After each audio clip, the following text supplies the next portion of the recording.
რატომ დუმს თქვენი ჩაფიქრებული ადამიანი? თავიცებ გადმოვარდა. არც თქვენ ეხმიანებით, ხო და ეხა თვითონ რაღაცნაირად ჩაიკეტა, მაგრამ კიდე კარგად განვიხილოთ. რატომ დუმს თქვენი ჩაფიქრებული ადამიანი?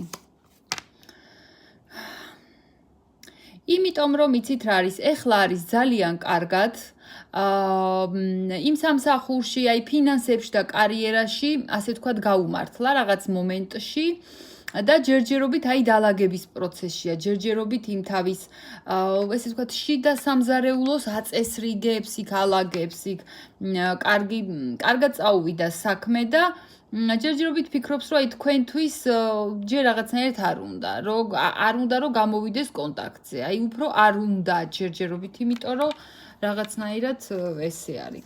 კიდევ რატო უფრო არ გამოდი და ნუ ხო, აი ცხრიანი პენტაკლი და ცხრიანი თასების.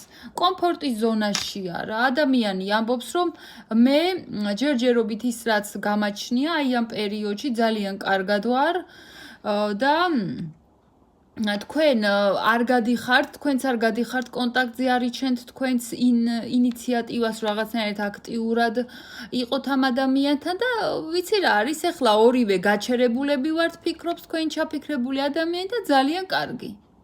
აი ესე ფიქრობს. კარგია რომ არც ის აქტიურობს და მეც არ მინდა ჯერჯერობით.